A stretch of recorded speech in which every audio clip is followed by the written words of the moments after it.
My name is Maxwell. I'm 28, and I sacrificed everything to put my sister through an Ivy League school after our parents died. I worked 3 jobs, took out loans, and depleted my savings to cover her $80,000 annual tuition. Then I discovered Tiffany was pretending I didn't exist to impress her boyfriend's wealthy family. She erased me from her life, so I made the painful decision to erase her tuition.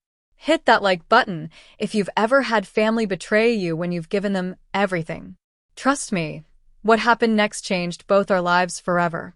Before I dive into this story, let me know where you're watching from in the comments. If you've ever supported someone who didn't appreciate it, smash that like button and subscribe to see more stories about family relationships being tested and the difficult choices we sometimes have to make. Trust me, you'll want to see how this emotional roller coaster ends. Growing up in Philadelphia, Tiffany and I shared the kind of sibling bond that weathered the typical childhood squabbles but always emerged stronger. Despite our 7-year age gap, we were inseparable.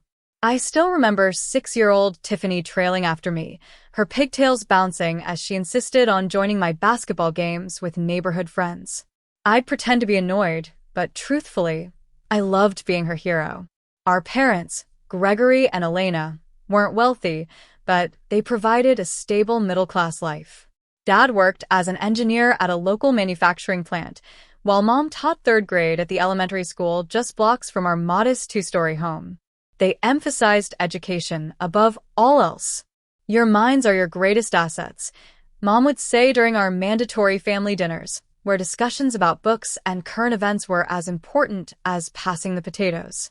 Tiffany showed exceptional intelligence early on. By 8, she was reading at a high school level. By 12, she was taking advanced placement classes. Our parents beamed with pride, but never pressured her. "She'll go far," Dad would whisper to me. "Further than any of us." I was bright too, but Tiffany possessed a natural brilliance that made even my teachers ask, "Are you Tiffany Hamilton's brother?" I had just finished my bachelor's degree in marketing and was contemplating graduate school when our world imploded. A rainy Tuesday night, a drunk driver, a missed red light. The details police officers recite while you're trying to process why they're standing at your door in the first place. In an instant, Gregory and Elena Hamilton were gone, leaving me at 22 to become guardian to my 15-year-old sister. The funeral remains a blur of black clothes and casseroles, but I clearly remember the moment I made my decision. Standing in our parents' bedroom, sorting through Mom's scarves that still carried her perfume, Tiffany appeared in the doorway, eyes hollow from crying. "What happens to me now?" she asked, her voice small and broken. Without hesitation, I replied, "Nothing changes, Tiff. I'm here. We stick together. I promise." Graduate school applications went into the trash that night. Instead, I accepted an entry-level position at Horizon Marketing, transforming my part-time internship into a full-time job. The salary barely covered our mortgage and expenses, so I added weekend shifts at Lorenzo's Pizzeria and took freelance graphic design projects that kept me working until 2 a.m. most nights. Social services checked in periodically, but our Aunt Beatrice provided enough nominal supervision to satisfy requirements while I handled the actual parenting. Between work, managing the household, and attending Tiffany's school events, I existed on coffee and determination. Through it all, Tiffany remained focused on her studies. The trauma could have derailed her, but instead, she channeled her grief into academic excellence. Junior year of high school, she announced her goal, Cornell University. "It's been my dream school since I was 10, she explained, showing me brochures of the Ithaca campus with its gorges and historic buildings. Mom and Dad always said I could go anywhere I wanted. The estimated annual cost made my stomach sink, over $80,000 per year including tuition, room, board, and expenses. Even with financial aid, the numbers seemed insurmountable. "We'll figure out," I promised, not entirely sure how. By then, I'd been promoted twice at Horizon, but my salary still couldn't accommodate Ivy League tuition. I consulted financial advisors, researched scholarships, and started an aggressive savings plan. Every bonus went into Tiffany's college fund. I sold our parents' car. When offered overtime, I never declined. The acceptance letter arrived during Tiffany's senior year. I've never seen her so elated, dancing around the kitchen waving the thick envelope emblazoned with Cornell's seal. She received a partial merit scholarship, $30,000 annually, but that still left a massive financial gap. Maybe I should consider State University instead, Tiffany suggested one night, noticing the spreadsheets covering our dining table as I calculated loan options. Absolutely not, I insisted. Mom and Dad would have moved mountains to get you there. So will I. I remortgaged our family home, took out personal loans, and depleted the modest insurance payout from our parents. Between that and my now decent salary, we cobbled together enough for her first year. Each subsequent year would require similar financial gymnastics, but seeing Tiffany's excitement as she packed for Ithaca made every sacrifice worthwhile. Her freshman year, we spoke daily. She'd call bubbling with stories about her classes, her roommate Vanessa, and the campus traditions. Every other weekend, I'd drive the 4 hours to visit, bringing her favorite homemade cookies and taking her out to dinner. Though I was exhausted from working 60-hour weeks, these visits recharged me. Tiffany introduced me to her friends proudly, telling them, "This is my brother Maxwell. He's the reason I'm here." The shift began during her sophomore year. After winter break, our daily calls dwindled to weekly, then sporadically. I attributed it to her increasing academic workload and expanding social circle. That spring, she mentioned a new boyfriend, Bradford Wellington, a third-generation Cornell legacy whose family had a building named after them on campus. "His parents are taking us to Europe this summer," she mentioned casually during a phone call. "Is that okay?" Though surprised she'd make plans without consulting me, I encouraged her. "Of course. You deserve some fun." When Tiffany returned from Europe, subtle changes had taken root. Her Philadelphia accent had softened. She used phrases like summer as a verb and referenced places I'd only seen in magazines. During my campus visits, she seemed distracted, checking her watch frequently. Once, she canceled last minute because Bradford's sailing team had an impromptu celebration. By junior year, Tiffany had moved off campus to an apartment with Vanessa and 2 other girls. My invitations to visit were met with excuses about midterms and group projects. When I suggested driving up anyway, just to take her to lunch, her response was telling. Maybe next month would be better. The Wellington family is hosting a weekend at their lake house, and Bradford really wants me there. Still, I never suspected the extent of what was happening. Not until her 21st birthday, when everything became painfully clear. I'd always made Tiffany's birthday special, even more so after our parents died. When she didn't mention any plans for her 21st, I decided to surprise her. I cleared my schedule, booked a room at the Statler Hotel on campus, and even arranged with Vanessa to get Tiffany to a nice restaurant where I'd be waiting. "She'll be shocked," Vanessa assured me over text. "I'll get her there by 7 p.m. The drive to Ithaca that April morning felt lighter than usual. Spring had painted the countryside in delicate greens, and I sang along to our old family road trip playlist. I'd splurged on gifts, a gold bracelet with our parents' initials and birthstones, tickets to a Broadway show for the following weekend, and a leather-bound planner embossed with the quote Mom always said before Tiffany's exams, "Your brilliance lights paths others can't see." After checking into the hotel, I wandered through Cornell's magnificent campus, admiring the buildings my sister had described in her earlier, more communicative days. Students lounged on the arts quad, studying and laughing in the mild sunshine. I felt a surge of pride knowing Tiffany belonged in these hallowed halls, even if the cost kept me up at night. At 6:30 p.m., I arrived at Emilio's, an upscale Italian restaurant downtown. The hostess showed me to a corner table with an excellent view of the entrance. I texted Vanessa. "In position. Can't wait to see her face." The response came quickly. "Change of plans." B's parents showed up surprised. "They're taking tea to Giovanni's." "Sorry?" My stomach sank. Giovanni's was the most expensive restaurant in Ithaca, where entrees started at $50. I debated what to do, then made a decision. "Which Giovanni's? I'll just stop by to wish her happy birthday." After getting the address, I walked the 6 blocks to Giovanni's, a renovated mansion with valet parking and soft lighting visible through leaded glass windows. Through those windows, I spotted Tiffany immediately. She was seated at a center table, wearing a black dress I didn't recognize, her hair styled in an elegant updo that made her look remarkably like our mother. Across from her sat a young man who could only be Bradford, tall, blonde, wearing a blazer that screamed old money without trying. Beside him were an older couple with the same patrician features, the woman draped in subtle but undoubtedly expensive jewelry. I was about to enter when Tiffany's voice carried through the partially open window beside me. The words froze me in place. It was difficult losing both parents at 15, she was saying, her voice carrying a slight refinement I'd never heard before. But in some ways, being essentially an orphan taught me self-reliance early. Bradford's mother reached across to pat her hand. Such resilience in someone so young. And no immediate family? No wonder you're so driven. No one, Tiffany confirmed, looking down at her plate. It was just me figuring things out. That's why Cornell means everything. It's the only real home I've known. The blood rushed to my ears, muffling the conversation that continued. No immediate family? Had I imagined the 6 years of raising her? The 3 jobs? The remortgaged house? The loans I'd be paying until my 50s? Before I could process my thoughts, I found myself inside the restaurant, standing beside their table.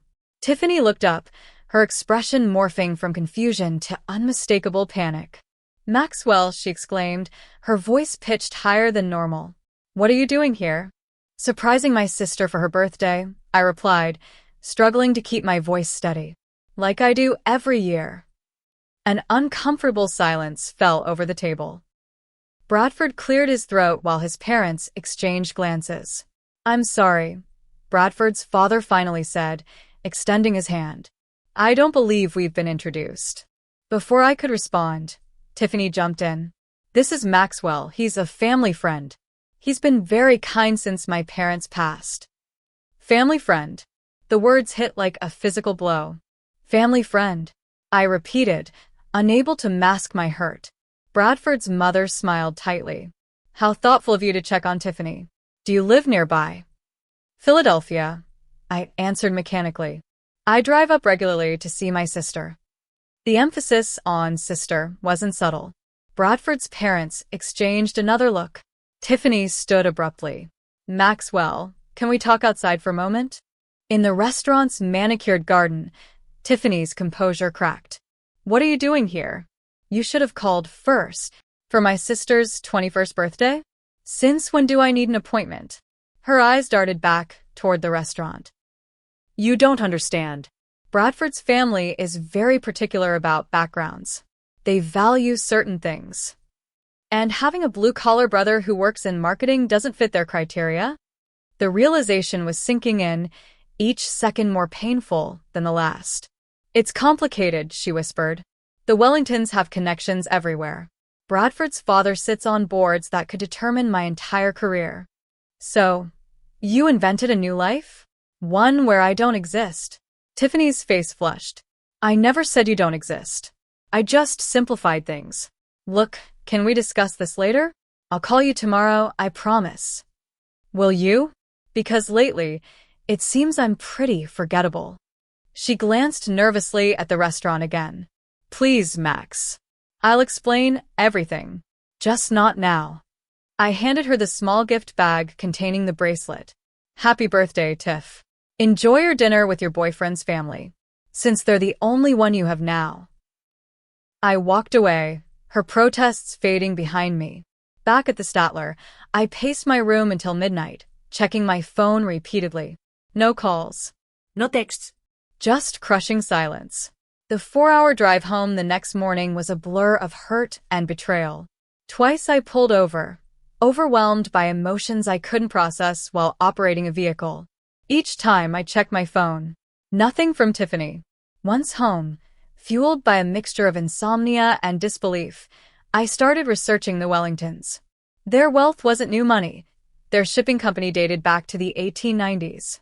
Current patriarch Bernard Wellington III, undoubtedly Bradford's father, sat on the boards of 3 Fortune 500 companies, a prestigious hospital, and was a major donor to Cornell.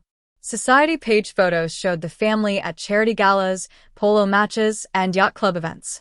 One article particularly caught my attention.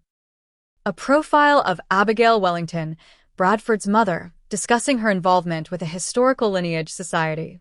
"Family background matters," she was quoted saying. "It shapes character and potential." The HLS celebrates those with documented heritage tracing back to America's formative years. The pieces clicked together. In Tiffany's new narrative, having a brother who worked at a pizzeria on weekends probably didn't align with the Wellington family values. My phone rang. "Jasmine, my colleague and closest friend. You're 2 hours late for the Pearson pitch meeting. Diana is covering, but what's going on?" After explaining what happened, Jasmine came over with takeout and sympathy. "People show their true colors when money and status enter the picture," she said, pouring us both generous glasses of wine. Later that night, she helped me discover something even more disturbing. While Tiffany's main Instagram showed carefully curated images of campus life, Jasmine found a private account Tiffany had created for her new social circle. There, the narrative was fully formed. Tiffany Hamilton, the brilliant orphan who overcame tragedy to make her own way at Cornell. Photos I recognized from our family albums appeared, cropped to remove me. Our parents' faces smiled from carefully edited images. Underneath one photo of our mother, Tiffany had written, "Sometimes I wonder if she knew how far I'd come on my own." #orphanlife, #self-made, #persistence. "On her own?" I whispered, scrolling through dozens of similar posts. Who does she think paid last semester's housing deposit when financial aid was delayed? Or bought her MacBook when her old laptop died? "It gets worse," Jasmine said, pointing to a more recent post. Bradford and Tiffany posed on a yacht, champagne flutes in hand. The caption read, "When your boyfriend doesn't understand why campus jobs stress you out because he's never had to work a day in his life. #different worlds, #still a key to beer." The comments below were revealing. Bradford's cousin asking about Tiffany's mysterious background. A friend commenting, "The orphan and the heir, sounds like a novel." Tiffany's response, "Sometimes I wish I had normal family experiences, but building myself from nothing taught me values Bradford's friends take for granted." For a week, I tried reaching Tiffany through calls, texts, and emails. All went unanswered except for a brief text. "Things are crazy with finals. Talk soon." Then came the message that pushed me over the edge. Not a call, not an apology, just a reminder. Financial aid office needs next semester's payment by the 15th, $42,680. Thanks. No acknowledgement of her birthday deception. No explanation for erasing me from her life. Just a request for more money. Something inside me broke. That night, I couldn't sleep. The ceiling fan spun above me, its rhythmic whooshing failing to drown out the thoughts cycling through my mind. Every sacrifice I'd made for Tiffany played like a movie. The night I'd fallen asleep at the wheel after a double shift and nearly crashed. The Christmas I'd sold my rare vinyl collection to buy her a proper winter coat for Ithaca winters. The dates I'd canceled because Bradford's sudden weekend plans meant Tiffany needed extra money for outings I couldn't afford, but she couldn't miss. Around 3 a.m., I called Marcus, my oldest friend, who never sugarcoated anything. "She's taking advantage of you," he said bluntly after I recounted everything. "Has been for a while from the sound of it." "She's my sister," I argued weakly. "Our parents would be heartbroken seeing her treat you like an ATM while pretending you don't exist," Marcus interrupted. "Sometimes tough love is the only kind that teaches anything meaningful." After we hung up, I stared at my laptop screen, open to my online banking portal. The numbers told a clear story. At 30, I should have had savings, investments, maybe even property beyond our childhood home that was now mortgaged to the hilt. Instead, I had debt, massive, suffocating education debt that wasn't even for my education. By dawn, I'd made my decision. It felt simultaneously wrong and absolutely necessary, like amputating a limb to save a life. I drafted 2 emails. The first to Cornell's financial aid office. To whom it may concern, I regret to inform you that I, Maxwell Hamilton, will no longer be providing financial support for Tiffany Hamilton's education, effective immediately. This decision hasn't been made lightly, but reflects significant changes in our family circumstances.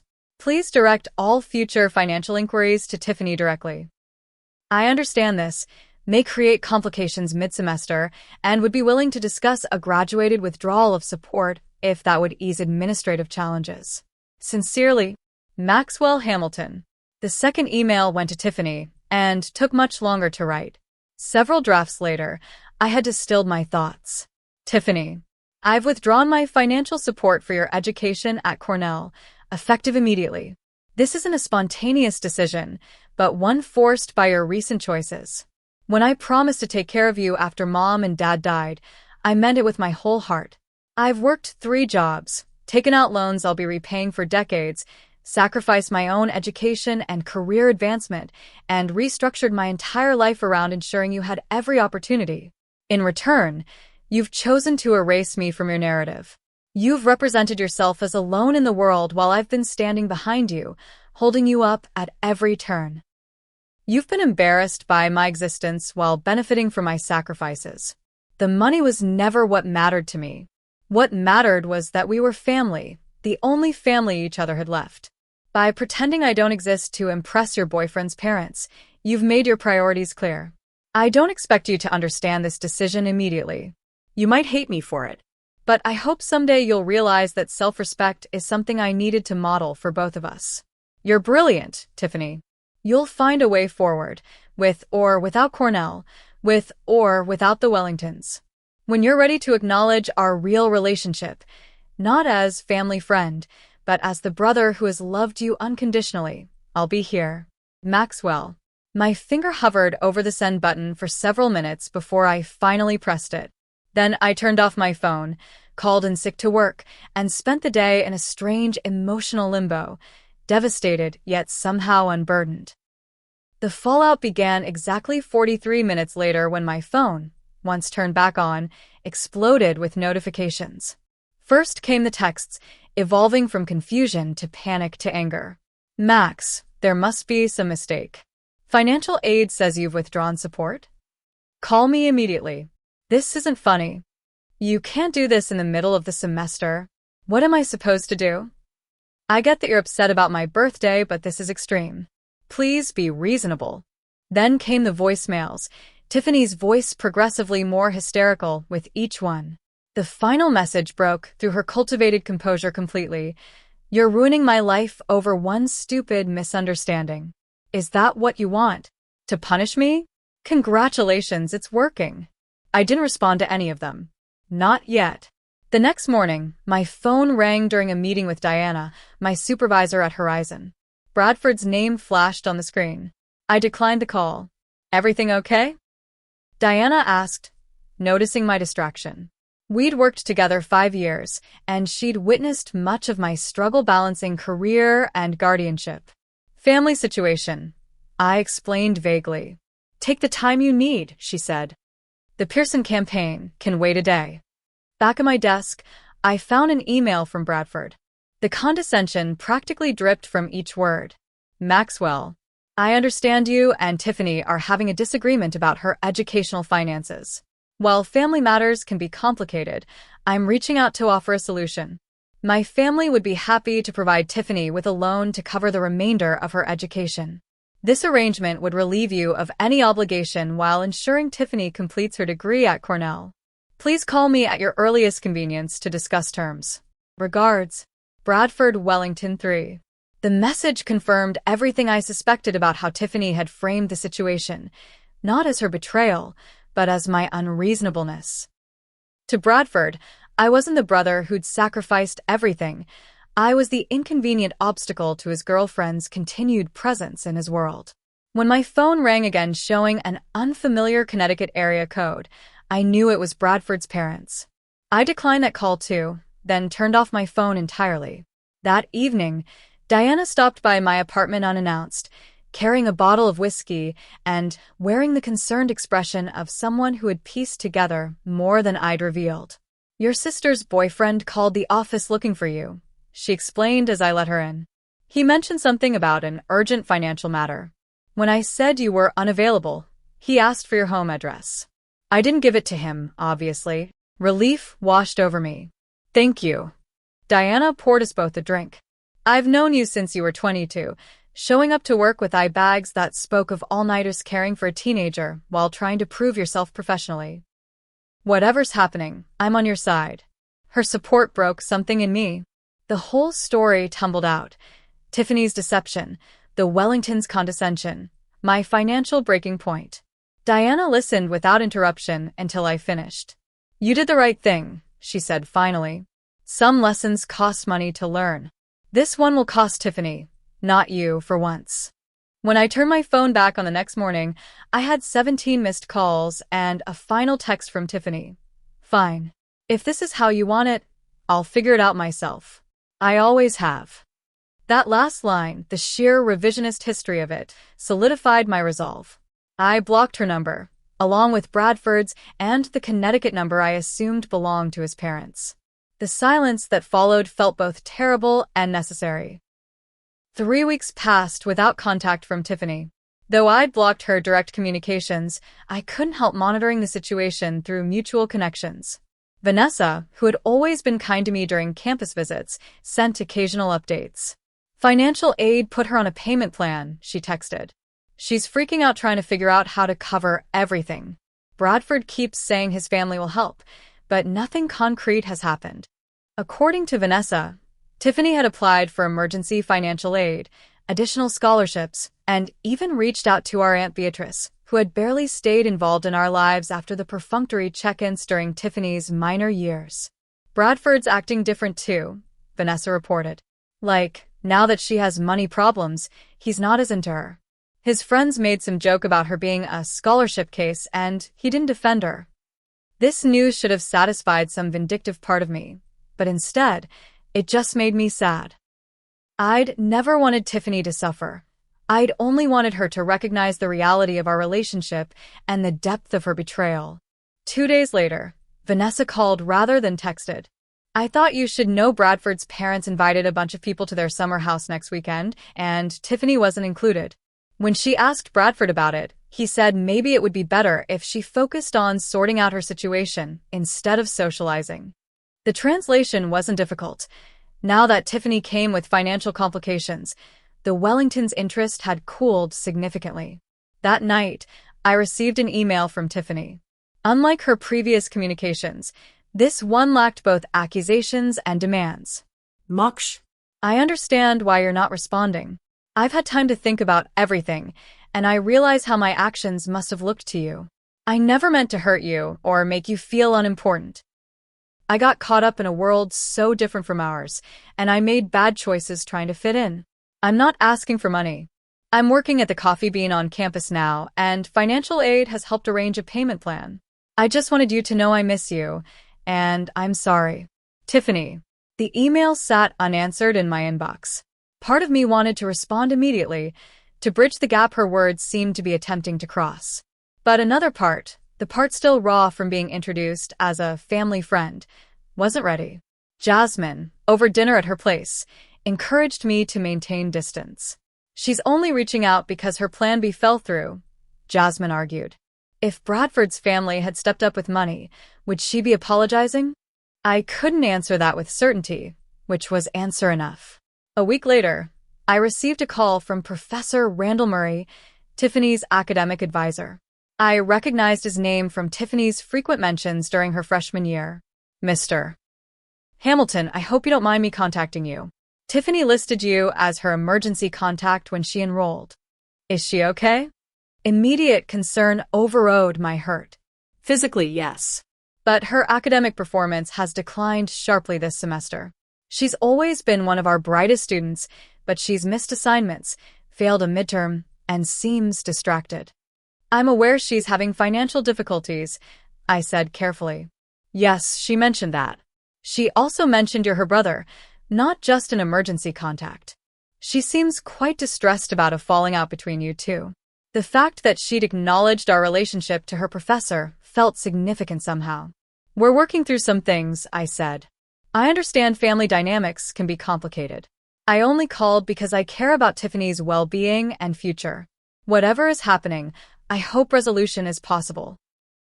After that call, I found myself standing in the shipping section of the post office, a care package addressed to Cornell University in front of me. Inside, Tiffany's favorite snacks, a Cornell sweatshirt to replace her worn one, hand warmers for the approaching winter, and academic supplies. No note. She would know who it came from. Vanessa confirmed its receipt. She cried when she opened it. Real tears, not the performative kind she does around Bradford. Speaking of Bradford, his true colors continued emerging as Tiffany's financial situation stabilized but remained precarious. When an opportunity arose for a semester abroad in Paris, a program the Wellington family had connections to, Bradford's enthusiasm about their relationship suddenly revived. He assumed she'd go, Vanessa reported. Got annoyed when she said she couldn't afford it. Said something about how connections and experiences are what separate successful people from average ones. The final break came when Bradford attended a weekend yacht party without Tiffany, then returned with photos featuring him and the daughter of a banking executive, looking decidedly cozy. When confronted, he reportedly told Tiffany, "Maybe we should take a break while you sort out your priorities. My family expects certain things from my partner." 2 days later, my phone rang showing Tiffany's number, which I'd unblocked weeks before but had never used. It was 11:23 p.m. I answered on the third ring. "Moksh." Her voice was small, broken in a way I hadn't heard since our parents' funeral. "I really messed up. Everything. Are you safe?" I asked immediately. "Yes." A pause filled with what sounded like suppressed tears. "Bradford and I broke up. Or, he broke up with me. Same difference." "I'm sorry," I said and meant it. "No, you're not," she replied, a ghost of a laugh breaking through the tears. "You're right not to be. He wasn't, he never." She trailed off. "Tiff, where are you right now?" "The library. Hiding in the stacks where no one can see me fall apart." "Go back to your apartment. Get some sleep. We can talk tomorrow." Can we? The hope in her voice was palpable. "Really talk, I mean?" "Yes," I said after a moment. "I'll drive up." "No," she interrupted. "Let me come to you. I'll take the bus to Scranton. Can you meet me there? It's halfway." The fact that she offered to meet me halfway seemed symbolically important. "Text me when you have the details. I'll be there." We met at a roadside diner just off I-81, the kind of place with vinyl booths and waitresses who call everyone Han. Tiffany arrived first. Through the window, I saw her sitting alone, staring into a coffee cup, looking younger and more vulnerable than she had in years. When I slid into the booth across from her, she looked up with red-rimmed eyes. "You came." I said I would. An uncomfortable silence stretched between us, filled with all the things we'd both left unsaid. Finally, Tiffany spoke. "I don't even know where to start apologizing."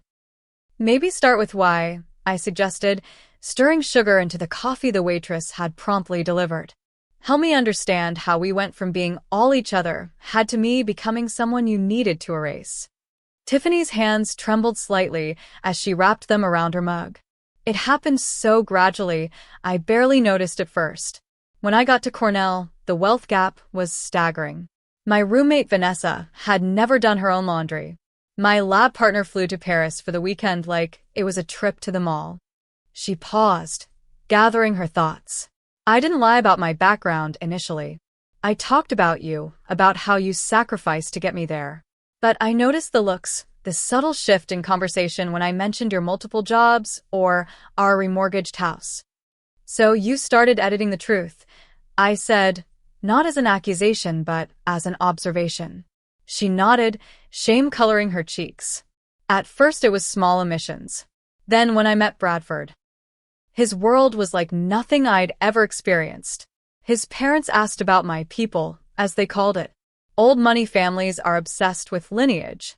When I mentioned our parents died and you raised me, I saw that look again, pity mixed with something else. Judgment, I supplied. Exactly. Bradford's mother actually asked if we came from good stock despite our unfortunate circumstances. Who talks like that? But Bradford had connections to every law firm I dreamed of working for.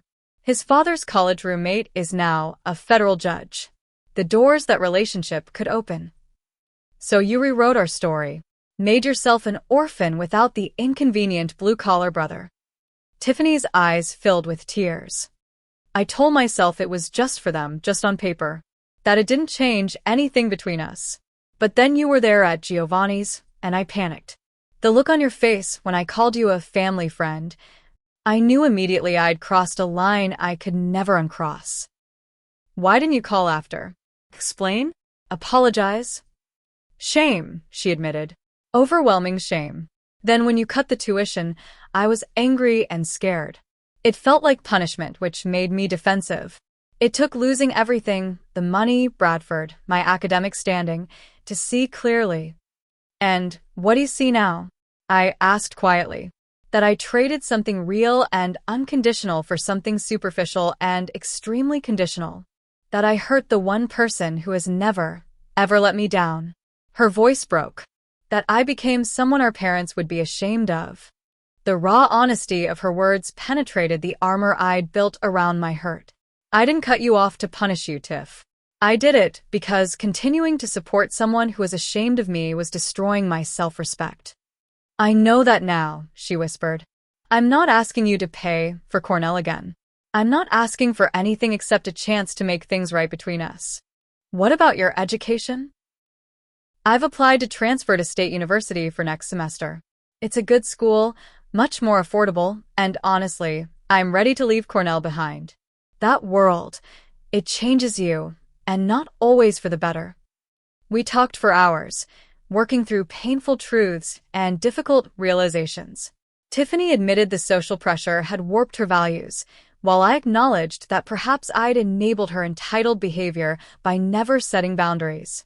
We ordered lunch, then dinner, our conversation continuing uninterrupted. I'm not saying I'll never help you financially again, I explained as we discussed practical next steps. But there need to be conditions. You'll work part-time through school. You'll contribute to your expenses. Most importantly, you'll be honest with me, with others, and with yourself about who we are to each other. That's more than fair, Tiffany agreed. I've already applied for jobs at State U's library and campus bookstore. And you'll come home for Sunday dinners twice a month, I added. I miss my sister. Her smile, genuine, reminiscent of the Tiffany I knew before Cornell, warmed something in me that had been cold for months. I miss my brother too, more than I realized until he was gone. The transition wasn't seamless. Tiffany had to complete her current semester at Cornell before transferring, which meant navigating the social aftermath of her revealed lies and broken relationship. Some friends stood by her. Others, particularly those in Bradford's circle, distanced themselves immediately. I helped her move into an affordable apartment near State University's campus, where she roomed with another transfer student named Audrey, who came from a background similar to ours. The first time I visited, I noticed Tiffany had prominently displayed our family photos, unedited, with me clearly visible, on her desk. True to our agreement, Tiffany started working 20 hours weekly at the campus bookstore while maintaining excellent grades. Each Sunday dinner at my place became a tradition we both protected fiercely. Sometimes Jasmine joined us, other times my boss Diana or colleagues from Horizon. I wanted Tiffany to know my world, my real world, was nothing to be ashamed of. Diana took a particular interest in Tiffany's legal aspirations, introducing her to her husband Garrett, a public defender who offered Tiffany a summer internship at his office. Not as glamorous as corporate law, he warned, but you'll see the justice system from a perspective those silver spoon firms never experience. Tiffany thrived in this environment, coming home with stories about helping clients navigate complex systems with dignity. These people aren't looking for someone with connections, she told me over dinner one night. They just need someone who cares enough to fight for them. Bradford made one final appearance in her life that spring. Hearing she'd transferred to State, He showed up unannounced at her apartment, expressing regret about their breakup.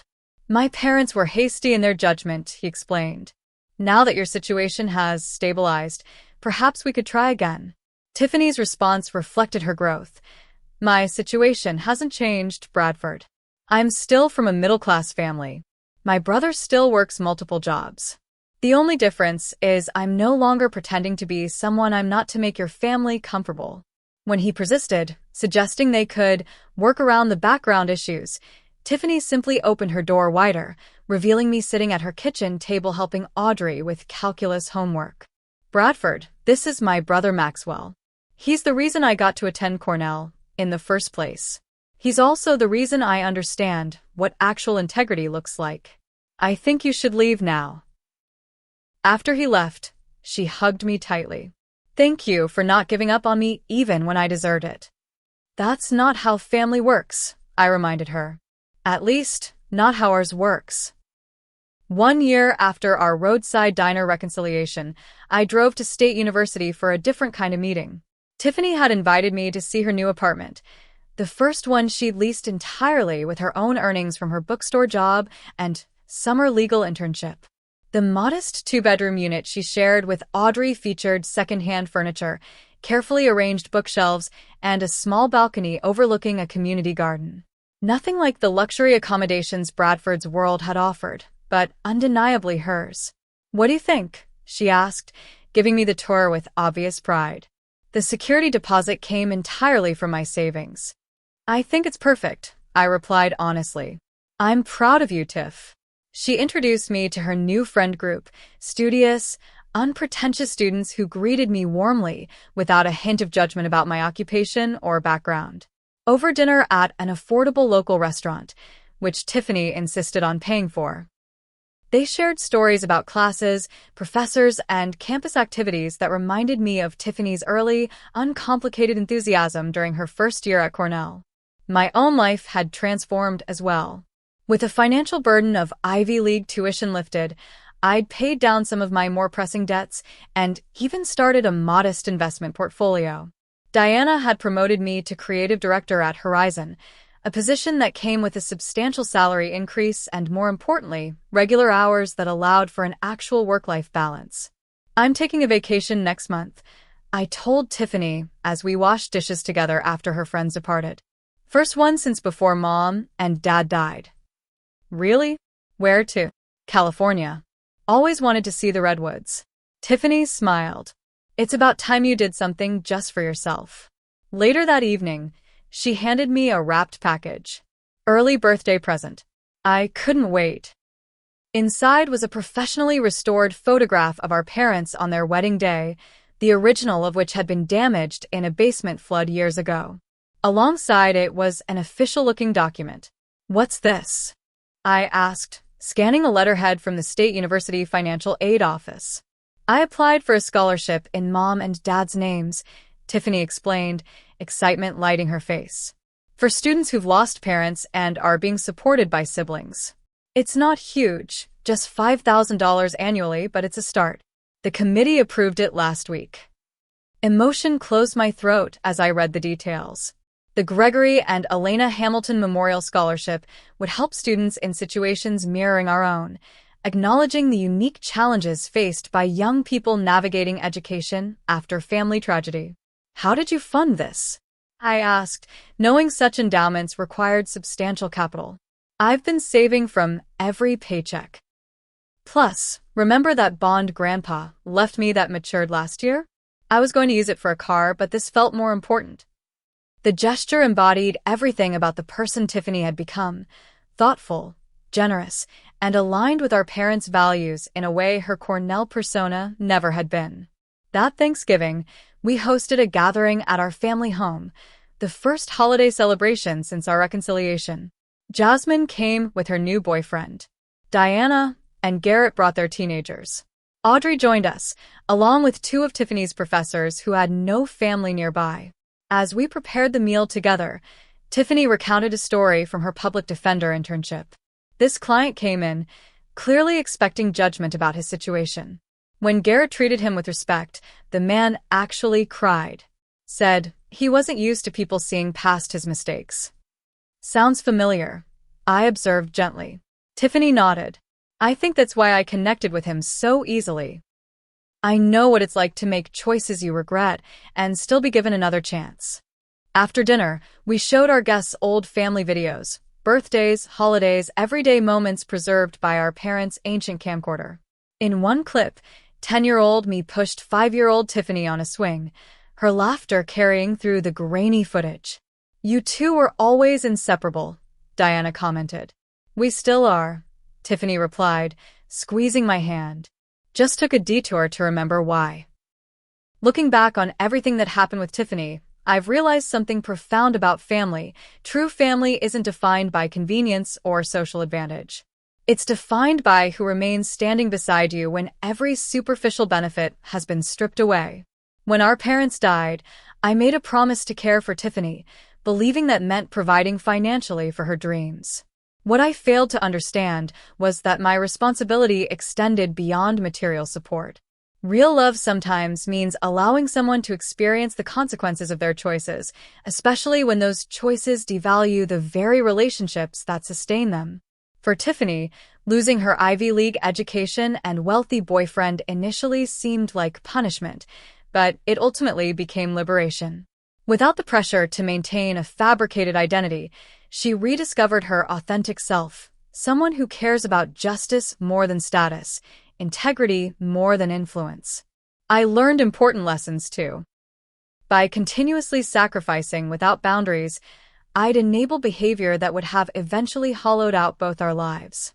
Sometimes love requires standing firm, even when it feels like letting someone down. By refusing to continue funding a situation that diminished me, I created space for both of us to develop healthier patterns. The Wellingtons, with their obsession with proper backgrounds and social pedigrees, ultimately did us a favor. Their conditional acceptance revealed how easily we can be seduced by external validation while neglecting the relationships that truly sustain us. Bradford's quick abandonment of Tiffany once her circumstances changed demonstrated exactly what she would have sacrificed for entry into that world: authentic connection rooted in unconditional love. Last month, Tiffany and I visited our parents' graves together, bringing fresh flowers and sharing updates about our lives as if they could hear us. Standing there, I realized our parents would have been heartbroken by our temporary estrangement, but proud of the resolution we forged together. Do you think they would understand why everything happened the way it did? Tiffany asked as we walked back to the car. I think they'd say family isn't about pretending to be perfect, I replied. It's about standing by each other through our imperfections. She nodded, wisdom beyond her years reflected in her eyes. I've been thinking about that scholarship we started. I want to expand it, maybe create a mentoring program for students like us. I'd like to help with that, I offered. Between both our resources, we could make something meaningful. This journey with Tiffany taught me that sometimes letting someone fall is the only way they learn to stand on their own. The relationship we've rebuilt isn't perfect, but it's honest, and that makes it infinitely stronger than the facade that crumbled under pressure. What about you? Have you ever had to make a difficult decision that hurt someone you love because it was ultimately the right thing to do? Or have you experienced being cut off from support and found strength you didn't know you had? Share your story in the comments below. Don't forget to like this video if you found our journey meaningful, subscribe for more real-life family stories, and hit that share button to help others who might be struggling with similar situations. Remember, sometimes the most painful decisions lead to the most necessary growth. Thank you for being part of our healing journey.